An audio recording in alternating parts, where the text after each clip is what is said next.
sa darating po na Huwebes, Biyernes, Sabado at Linggo. Ito po ay mula ika-29 ng Agosto hanggang unang araw ng Setyembre ay muli pong dadalaw sa ating pong parokya ang Poong Nazareno ng Quiapo.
Poong Jesus Nazareno naming mahal, ang buhay mo sa amin ay inialay. Sa banal na krus, dulot mo'y dakilang tagumpay. Wagas mong pag-ibig sa amin na iyong ibinigay. Salamat po sa buhay na walang hanggan. Salamat po, ikaw ang aming sandigan. Salamat po, niligtas mo kami sa mga kasalanan. Poong Jesus Nazareno naming mahal.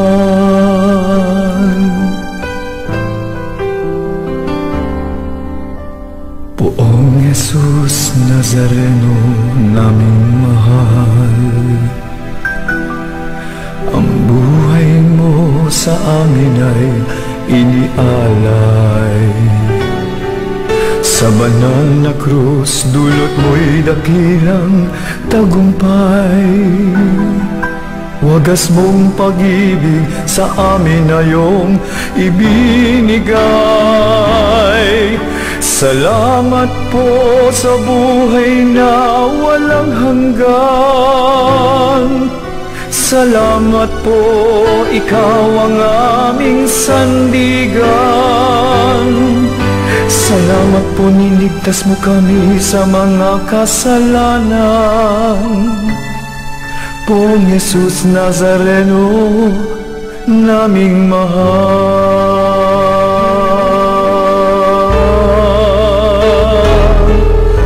Poong Jesus Nazareno, naming mahal. Ito po ang dalangin namin at kahilingan, na kami po naway ilayo niyo sa anumang kapahamakan, at bigyang lakas na makaahon sa kahirapan. Huwag po ninyo kaming pababayaan, lagi niyo po kaming papatnubayan. Kaawaan niyo po kami, patawarin sa mga kasalanan. Poong Jesus Nazareno, naming mahal. Huwag po ninyo kaming pababayaan, lagi niyo po kaming papatnubayan.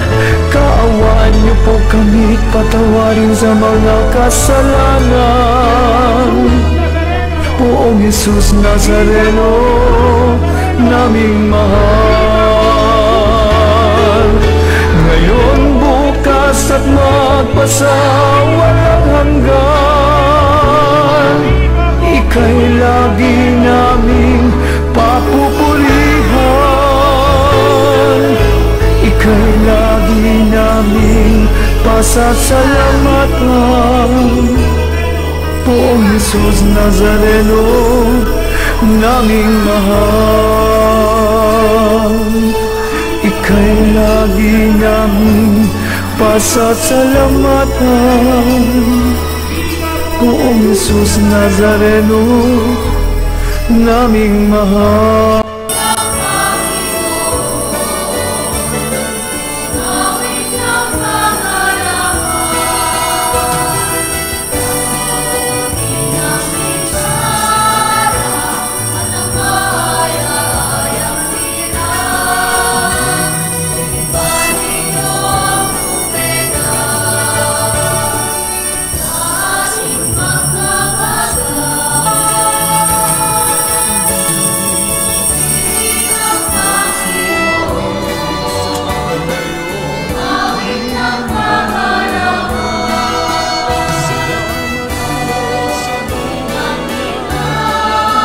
Viva Poong Jesus Nazareno! Viva Poong Jesus Nazareno! Palakpakan natin ang Poong Jesus Nazareno.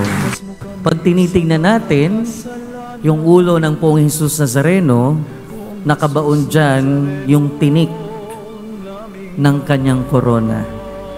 Pero lagi nating alalahanin na natiis niya yung tinik na yan dahil hindi lang tinik yung nakabaon sa ulo niya. Pati tayo, bawat isa sa atin. At kung titingnan natin, ang mahal na Poong Jesus Nazareno, yung original na image na pinagayahan nito, na replika, kung titingnan natin, nakatingalayan. Nakatingalayan dahil umaasa sa Ama. At tayo ay nakatingala sa Poong Jesus Nazareno dahil umaasa tayo. Siya ang ating pag-asa. Kaya nga sa tuwing makikita natin yung krus ng mahal na Poong Jesus Nazareno, hindi lang dapat yung kasalanan natin yung makita natin. Although alam nating lahat na yung bigat ng kanyang krus ay yung bigat ng ating mga pagkakasala, hindi lang naman yun yung bigat ng krus na dinadala niya. Dahil pati yung bigat ng krus natin, dala-dala din niya. At kaya nga niya na tiis at nakayanan na makarating sa Kalbaryo at dahil na rin sa atin. Ano man yung krus nyo sa buhay, hindi nyo kailangang bitbitin ito ng nag-iisa.